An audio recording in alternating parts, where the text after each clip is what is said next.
की, श्री सद्गुरुदेव भगवान की, सब संतन की, सब भक्तन की।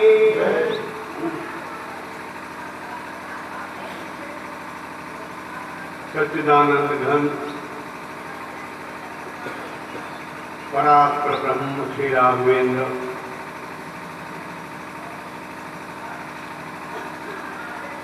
सभी धर्म प्रेमी भगवत प्रेमी सज्जनों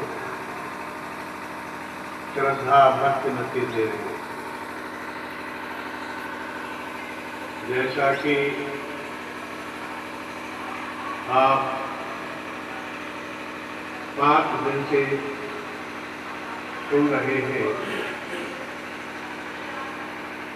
शास्त्र छो शास्त्र सब ग्रंथन को रस, मुनि जन धन संथन को सर्वस, सार अंश संवत सब ही के। सबसे बाद में रचित होने के कारण रामचरितमानस सबका सार है, सार अंश संवत सब ही है।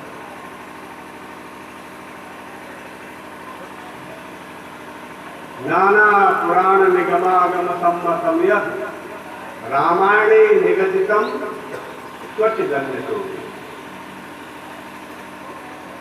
वेद पुराण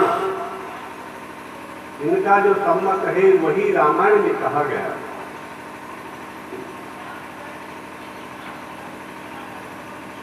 सबका सार है। जैसे भगवान श्री कृष्ण जो श्रीमद् भगवद गीता अर्जुन को सुनाते हैं, तो व्यास जी ने कहा क्या है श्रीमद् भगवद गीता? सर्वोपनिषदो गावो दोग्धा गोपाल नंदन, पार्थो वत्सः सुधीर भोक्ता दुग्धम गीता मृतम महत्। सर्वोपनिषदो गावो, संपूर्ण उपनिषदों को गाय बनाया भगवान श्री कृष्ण, और दोग्धा गोपाल नंदना, उन गायों को दुहने वाले स्वयं बने भगवान कृष्ण।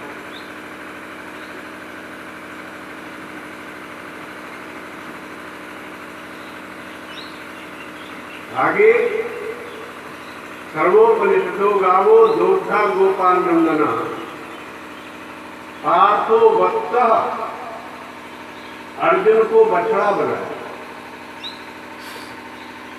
जिस अर्जुन ने सुधीर भोक्ता, सुंदर बुद्धि के द्वारा उस दुग्ध का उपभोग किया। क्या है ये? दुग्धम गीता अमृतम महत्, गीता रूपी अमृत है ये। संपूर्ण उपनिषदों का सार तत्व दुग्ध के रूप में ये अमृत। सबका सार, सभी उपनिषदों का सार है श्रीमद् भगवद गीता। उसी प्रकार संपूर्ण आगम निगम और पुराण उपनिषद सबका सार श्री रामचरितमानस।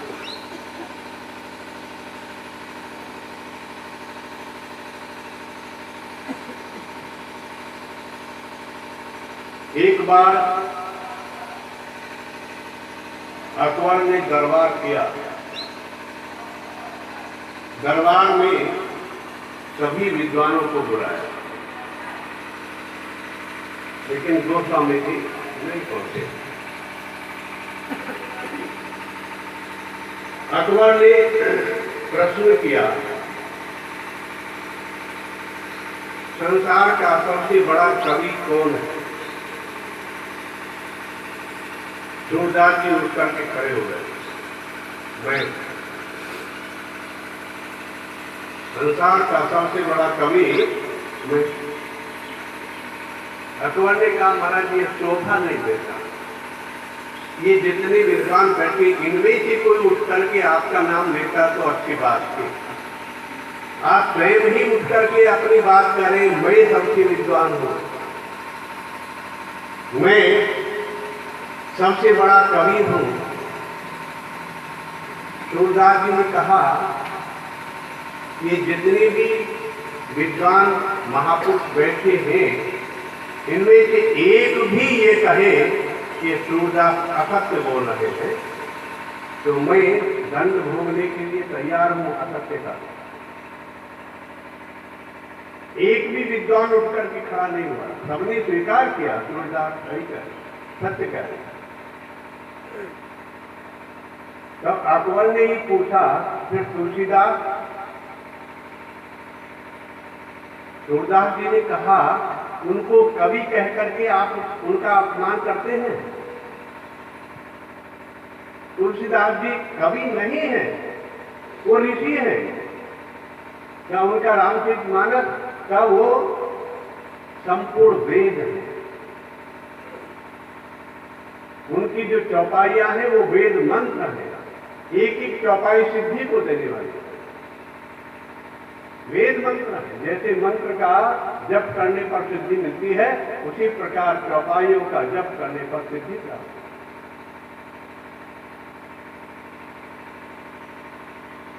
और जिस समय गोस्वामी तुलसीदास जी थे, उसी समय एक परम भक्त कवि हुए हैं वैनी प्रसाद।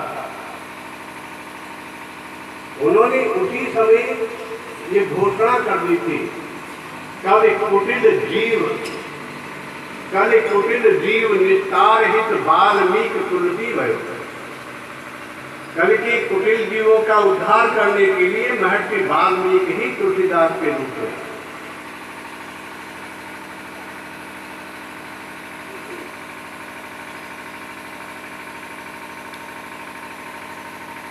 तो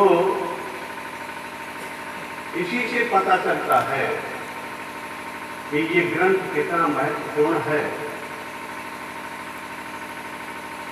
जिस समय इस ग्रंथ की रचना हुई और जब कुछ लोगों के दृष्टि में ये आया, उस समय इसका बड़ा विरोध हुआ। ये धर्म ग्रंथ नहीं हो सकता। विशेषकर काशी के विद्वानों ने इसका विरोध किया। विद्वानों की नगरी है काशी।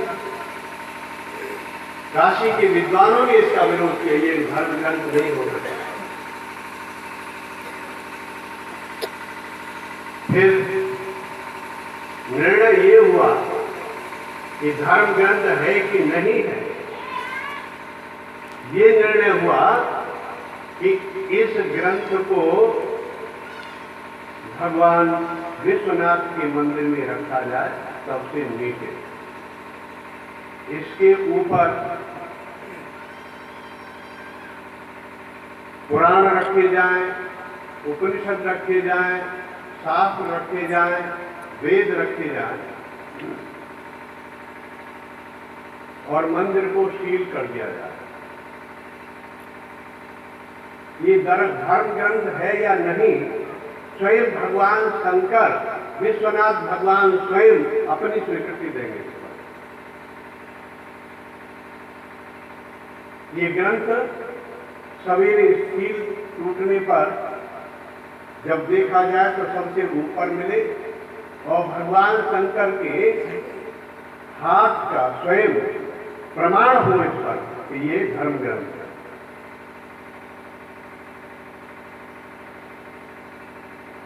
इस समस्या के समाधान के लिए ये विचार मान लिया है और सवेरे जब सील तोड़ करके मंदिर का द्वार खोला और देखा गया तो रामचरितमानस सबके ऊपर था। भगवान शंकर के हाथ का सही का निशान था और लिखा हुआ था सत्यम शिवम सुंदरम। प्रमाणित हो गया। और इस ग्रंथ की मर्मज्ञ विद्वान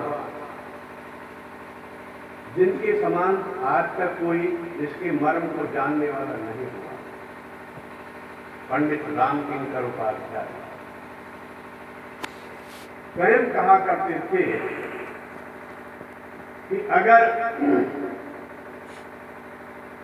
इस सृष्टि से वेद, उपनिषद, दर्शन ये सभी अनुपलब्ध हो जाए, अकेला रामचरितमानस बचे तो अकेला रामचरितमानस ही लोक कल्याण के लिए पर्याप्त है। इतनी बड़ी विद्वान, मानस चिंतक, मानस मर्मज्ञ पंडित रामकिंकर का ये निर्णय था, अकेला रामचरितमानस लोक कल्याण के लिए पर्याप्त है। क्योंकि इस ग्रंथ में कोई क्षेत्र ऐसा नहीं जिसको इसमें न रखा गया हो। चाहे सामाजिक दृष्टि से देखिए, राजनीतिक दृष्टि से देखिए, व्यक्तिगत दृष्टि से देखिए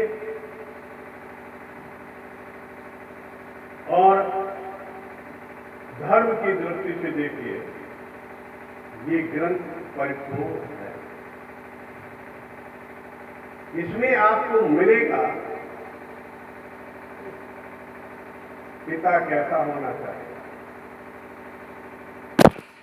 इसमें मिलेगा पुत्र कैसा होना चाहिए, इसमें मिलेगा पत्नी कैसी होनी चाहिए, इसमें मिलेगा राजा कैसा होना चाहिए, मंत्री कैसा होना चाहिए, प्रजा कैसी होनी चाहिए, सब कुछ वर्णन।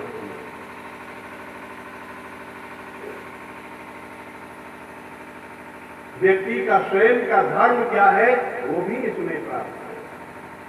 कोई भी क्षेत्र अछूता नहीं।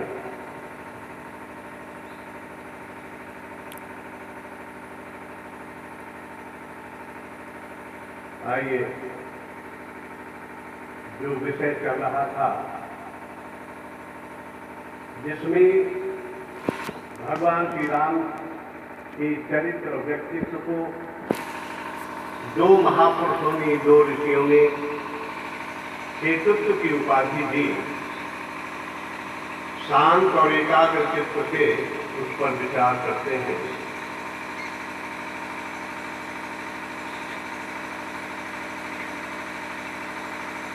जैसा कहा जाता रहा है, महर्षि विश्वामित्र कहते हैं, धर्म शेष पालक तुम ताता, प्रेम विवश सेवक सुखदाता। धर्म सेतु की पालक राम, आप धर्म सेतु के पालक, और यही उपाधि अयोध्या कांड में चित्रकूट में ब्रह्मर्षि वशिष्ठ देते हैं। धर्म सेतु करुणा यतन कथन कहूं असरा, लोग दुखित दिन द्वे दरस देख नहीं विश्राम। हे राम, तुम तो साक्षात धर्म के सेतु हो। और आप देखें, महर्षि विश्वामित्र ये उपाधि जनकपुर में देते। जनकपुर में, जैसा कि कल बताया गया, भगवान श्री राम का अयोध्या से जनकपुर आगमन ये मात्र दो राजाओं का मिलन नहीं है, दो भिन्न दर्शन के आचार्यों का मिलन। भगवान श्री राम सगुण साकार और निर्गुण निराकार को सेतु बनकर के किस प्रकार से मिलाते हैं, महाराज दशरथ और महाराज जनक को कैसे मिलाते हैं, और मिलाया तो एक अद्भुत नाता, जिस नाते के संबंध में ये कहा जा सकता है वैसा नाता दूसरा नहीं हो सकता। संबंध जुड़वाया, क्या क्या हो गए दोनों संबंध में? हाँ, बोलो बोलो। समझी हो, हाँ? समझी हो गए लोग। समझी का तात्पर्य क्या होता है? सम माने बराबर, जी माने बुद्धि, जिनकी बुद्धि एक है। सेतु बनकर के जो महाराज दशरथ सगुण साकारवादी,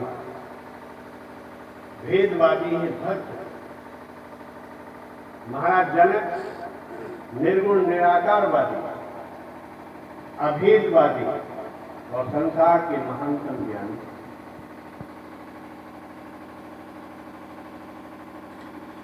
लेकिन महाराज दशरथ के साथ में सीधा सीधा नाता पिता पुत्र का।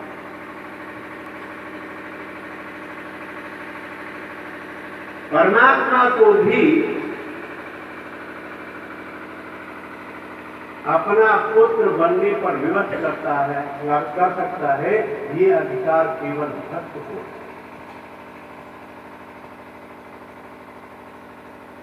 उस अजन्मा को जन्म दे सकता है, ये अधिकार केवल भक्त को, ज्ञानी तो नहीं है।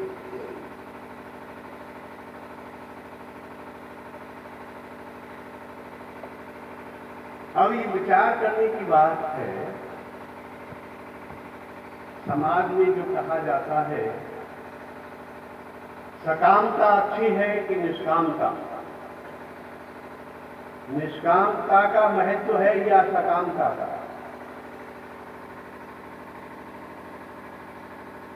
सकामता का अर्थ है कामना वाला, और निष्कामता का अर्थ है जिसको कोई कामना नहीं।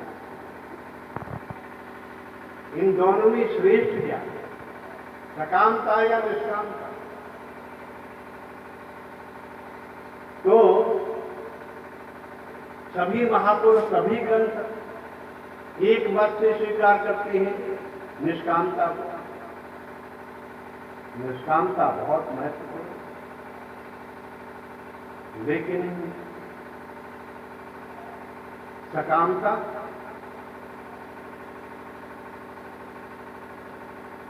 कामना,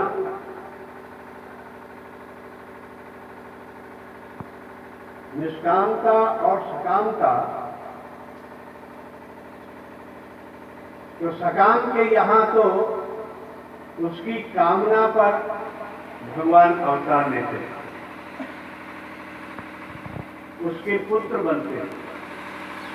लेकिन निष्कामता से नाता कैसे जुड़े? इसके लिए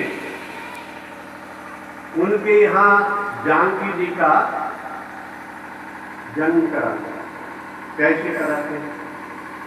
महाराज जनक निष्काम है, और निष्काम जनक जिनको कोई कामना नहीं, लोक कल्याण के लिए हल चलाते हैं। जैसा कल बताया जा रहा था, लोक कल्याण के लिए हल चलाते हैं। और हल चलाते हुए जब हल्की जो अनी है जमीन में, गहरी धरती भूमि में, तो अचानक एक कन्या रत्न की प्राप्ति हुई। तो ये भूमि क्या है? इसके अध्यात्म पर विचार करें तो लिखा है, सुमति भूमि थल हृदय अगाधो, वेद पुराण उदधि घन साधो। भरत जी के प्रसंग में भी शोक कनक लोचन मति छोनी, हरि विमल गुण गण जग जोनी। बुद्धि का प्रतीक माना गया भूमि को। भूमि ही बुद्धि है। दोनों प्रसंगों में भूमि को कहा सुमति भूमि, जो सुंदर बुद्धि है वही भूमि है।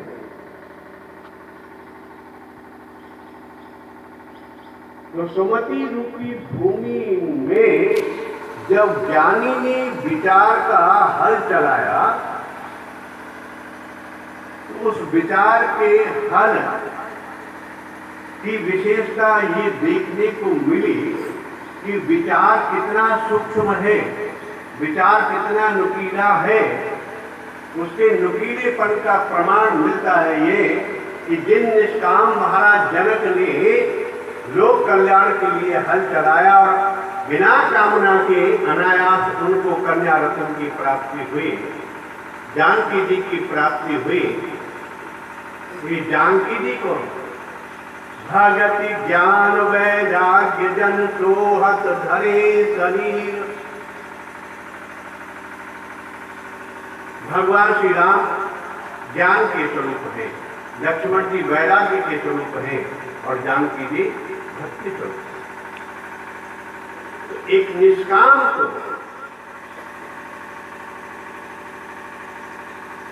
उसका विचार जब सूक्ष्म हुआ, निष्कामता जब अपने चरम उत्कर्ष पर पहुंची तो भक्ति का आगमन हुआ। लिखा है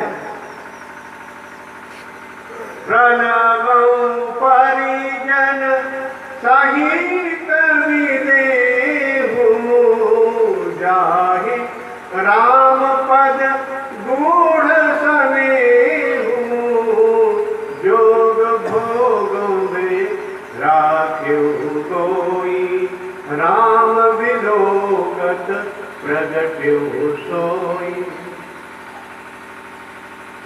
बंधव प्रणवों परिजन सहित विदेहु कैसे है?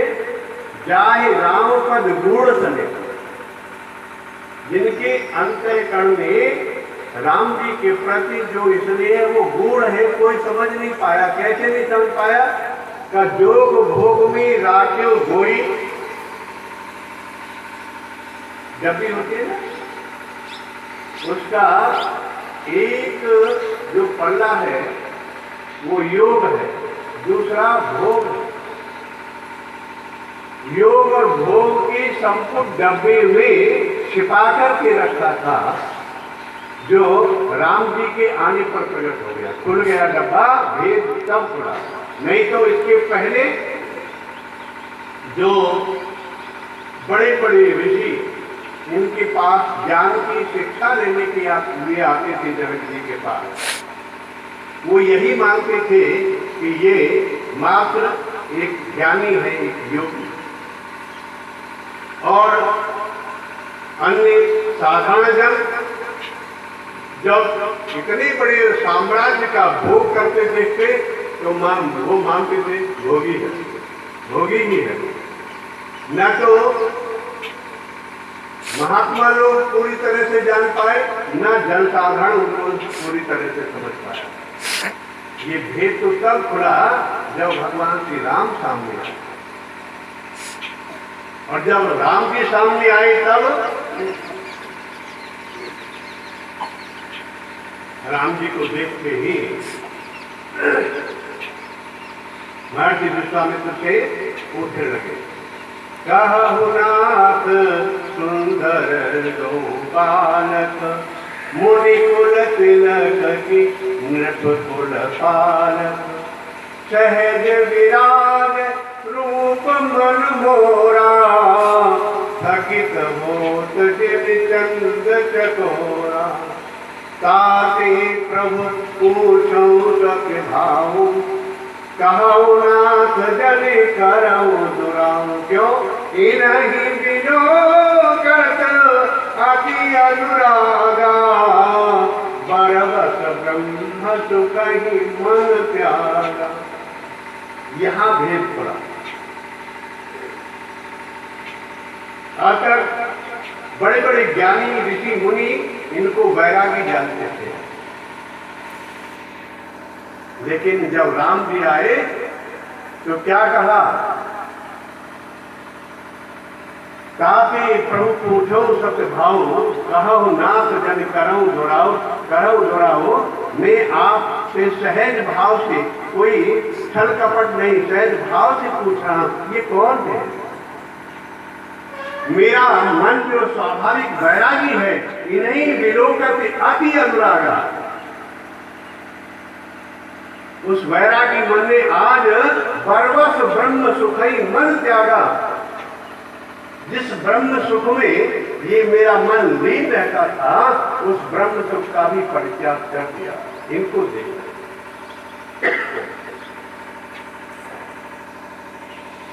सुख तीन प्रकार का। एक तो विषय सुख, जिसमें सांसारिक लोग विषय सुख में सुख मानते हैं, इंद्रिय सुख में सुख मानते हैं, लेकिन शास्त्रों में, ऋषियों में उसको क्षणिक सुखाभास, सुख नहीं, क्षणिक सुखाभास। जब तक इंद्रिय का विषय के साथ संबंध है, तब तक सुखाभास होता है, और जब वो संबंध विच्छेद हो जाता है, तब वही सुख दुख में बदल जाता है। जो केवल एक क्षण के लिए सुख का आभास कराए, वो सुख हेय है, त्याज्य है, उसका त्याग करें। आठ में से एक अंग है, 8 अंग से परिपूर्ण जो है उसको योग कहते हैं। 8 अंग, यम, दूसरा नियम, तीसरा आसन, चौथा प्राणायाम, 5वां प्रत्याहार, 6ठा धारणा, 7वां ध्यान, 8वां समाधि। ये है योग। जब समाधि तक पहुंचता है, तब निर्विकल्प समाधि, सविकल्प नहीं, निर्विकल्प समाधि, तब उस ब्रह्म ज्योति का दर्शन, वो ब्रह्म का आनंद प्राप्त होता है। लेकिन आज उस जो इतना परिश्रम करके जिसको प्राप्त किया था, इंद्रिय सुख को त्याग करके, उससे ऊपर उठ करके ध्यान समाधि के द्वारा जिस सुख को प्राप्त किया था, वही महाराज जनक कह रहे, आज मेरे इस मन ने बरबस उसका परित्याग कर दिया। उस सुख को भी त्याग दिया। इनको देखकर तो ये कौन है? जब वही निर्गुण निराकार ब्रह्म सगुण साकार होकर के इन नेत्र इंद्रिय का विषय बनता है, और इससे जब देख करके उसको जो सुख प्राप्त होता है, उसको कहते हैं परमानंद, परम सुख, परमानंद, जिसके परे कोई दूसरा सुख नहीं।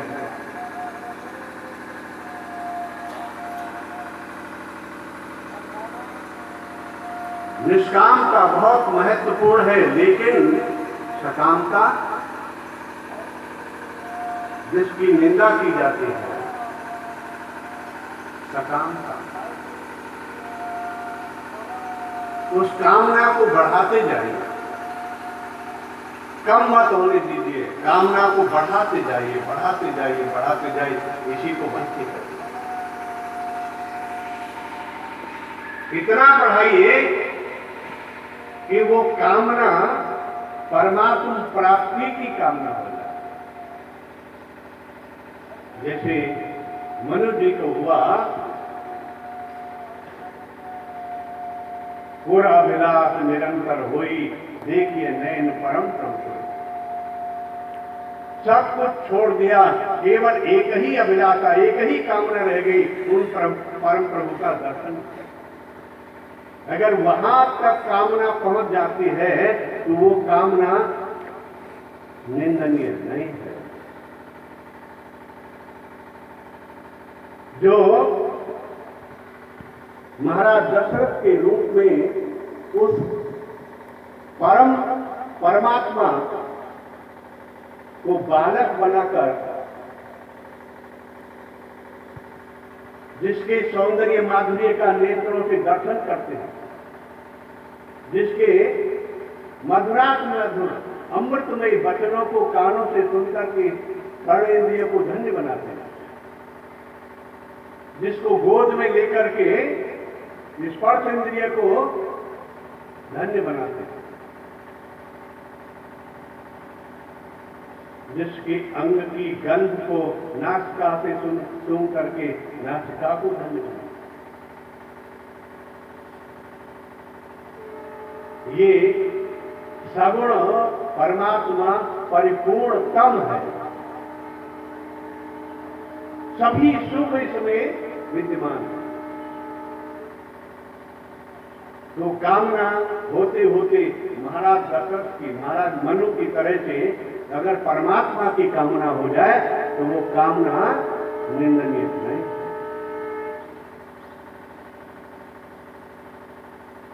महाराज जनक को तो हल चलाते हुए, निष्काम जनक को हल चलाते हुए अनायास बिना कामना के जानकी जी के प्राप्त हुए। और तब जो ज्ञान है, ज्ञान मुक्ति देने वाला ज्ञान, ऋति ज्ञानान्न मुक्ति है। भगवान शंकराचार्य कहते हैं ज्ञान के बिना मुक्ति नहीं हो सकती। तो ज्ञान जो मुक्ति को देने वाला है, लेकिन बिना भक्ति रस के मुक्ति सुख का महत्व नहीं है। उत्तरकांड में बताया गया, जिमि थल बिनु जल रही न सकाई, कोटि आई तथा मोक्ष सुख सुन खगराई, रही न सके हरि भगति बिहाई। जैसे जल का आधार पृथ्वी है, पृथ्वी के बिना जल कहां है? जल का आधार पृथ्वी है। ठीक उसी प्रकार मुक्ति का आधार भक्ति है। मुक्ति जड़ है और भक्ति उसका आधार है। मुक्ति तो मिल जाएगी, मुक्ति का मिलना और बात है, लेकिन मुक्ति सुख का आभास होना ये बिल्कुल अलग है। मुक्ति और मुक्ति सुख, मुक्ति हो जाने में जैसे कोई वस्तु आपके पास में है, तो वस्तु का होना और बात है, लेकिन वस्तु के संबंध की जो जानकारी है वो अलग है। एक चमकीला चमकीला कोई आपके पास में है, लेकिन आप ये जानते नहीं, आपकी दृष्टि में वो मात्र कांच है, कांच ऐसा आप जानते नहीं ये क्या है। लेकिन अगर कोई पारखी, कोई जौहरी आकर के ये बता दे कि ये हीरा है, तब जब तक आप उसको कांच के रूप में जानते थे, तब तक आप अभावग्रस्त थे, निर्धन थे, गरीब बने हुए थे। लेकिन जब एक पारखी ने आकर के ये बता दिया ये हीरा है, तो आपका जो मानसिक दरिद्रता थी वो समाप्त हो गई। मैं धनी हूं, हीरा जान लेने पर आपको हुआ, अरे मैं तो गरीब हूं ही नहीं, मैं निर्धन हूं ही नहीं, मैं तो धनी हूं। ये मन की दरिद्रता दूर हुई। लेकिन भूख कब आपकी शांत होगी? जब उस हीरा को बाजार में ले जाएंगे, उसका मूल्य कराएंगे और मूल्य करा करके अपने उपयोग की वस्तुओं को वहां से लेकर के आएंगे, तब आपकी तन की जो क्षुधा है वो तब मिटेगी। इसलिए लिखा गोस्वामी जी ने, नाम निरूपण नाम जतन पे, सो प्रगटत जिन मोल रतन पे। जब तक उसका मूल्य पता नहीं लगेगा तब तक आपकी दरिद्रता नहीं मिलेगी।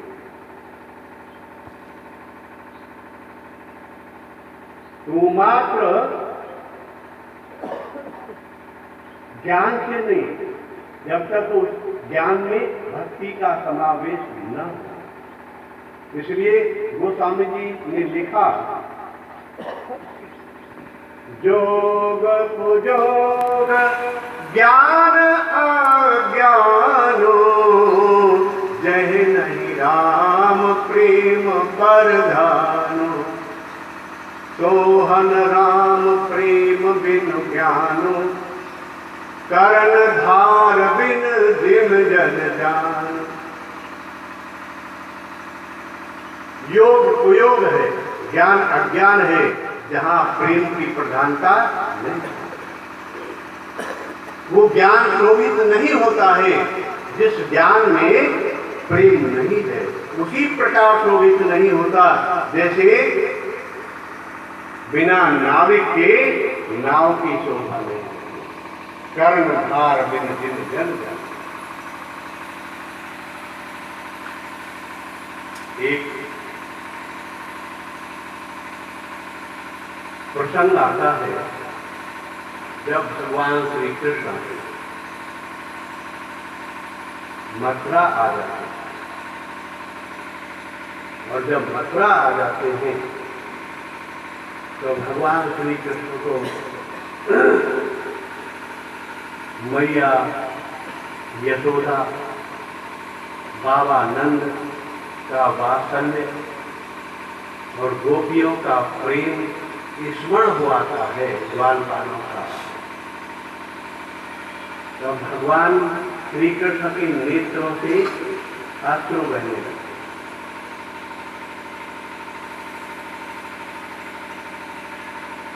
उसको देख लिया एक बार उद्धव जी ने देख लिया तो उद्धव जी को आश्चर्य हुआ। परात्पर ब्रह्म अज्ञानियों की तरह से रोता है, परात्पर ब्रह्म के नेत्रों में आंसू। उद्धव जी ने दूर से देखा था।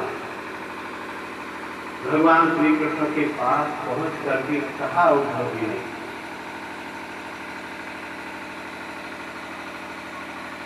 हे नाथ, आज आपके आंखों से आंसू बहते हुए देख करके मुझे अच्छा नहीं।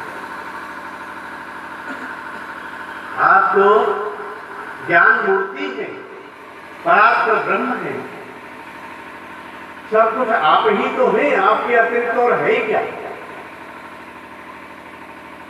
और आप को ऐसे अज्ञानियों की तरह से व्यवहार होते हुए मैंने देखा, विरह आपके अंदर देखा, तो मुझे बिल्कुल अच्छा नहीं। क्यों ऐसा क्यों? तो भगवान श्री कृष्ण ने कहा, यदि तुमको अच्छा नहीं लगा तो तुम एक काम करो, ब्रजवासी भी रोते हैं इसलिए मुझे रोना।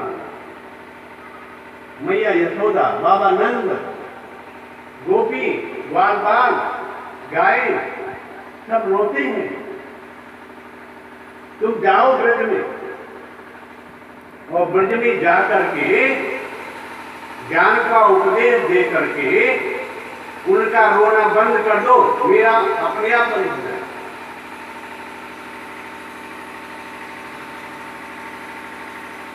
कहा श्री कृष्ण ने उद्धव से, वृंदावन जरा जाना, वहां की गोपियों को ज्ञान का कुछ तत्व बतलाना।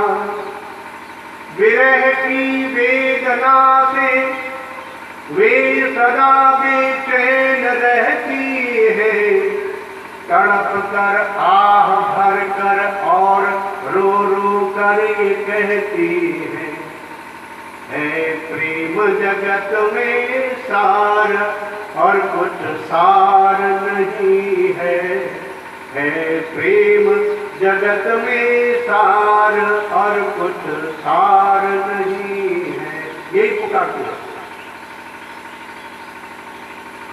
भगवान की बात सुन करके उद्धव जी बोले, कहा उद्धव ने बढ़कर ये अभी जाता हूँ वृंदावन, जरा देखूं तो कैसा है अनुराग का बंधन है, कैसी गोपियां जो ज्ञान बल को कम बताती है, निरर्थक लोक लीला का यही गुणगान गाती है कि है प्रेम जगत में सार और कुछ सार नहीं है प्रेम जगत में सार। मैं देखता हूं अभी जाकर,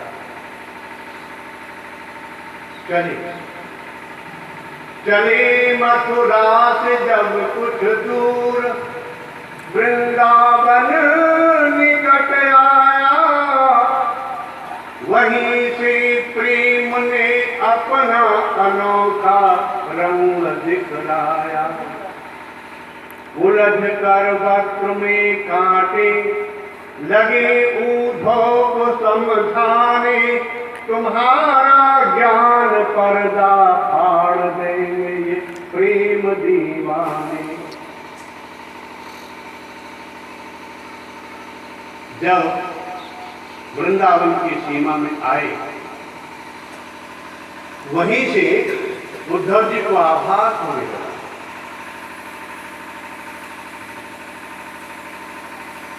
करील के कांटे वस्त्र में उलझ जाते, तो मानो उद्धव जी से कह रहे हैं, ये निष्ठुर थोड़ा ठहरो ना, हमसे दो बात करो ना, कहाँ जा रहे हैं, इतने निष्ठुर क्यों हो, दो बात करो हमारे साथ, कहाँ जा रहे हैं। उलझ कर वस्त्र में कांटे लगे उद्धव को समझाने, तुम्हारा ज्ञान पर्दा फाड़ देंगे ये प्रेम दीवाने। उस ऐसे वातावरण में होते हुए उद्धव जी तो प्रेम भूमि का, कोई भी भूमि हो, अनाचार अत्याचार की भूमि हो, वहां उसके परमाणु होंगे, जो भी वहां जाएगा उसके विचारों को बदल।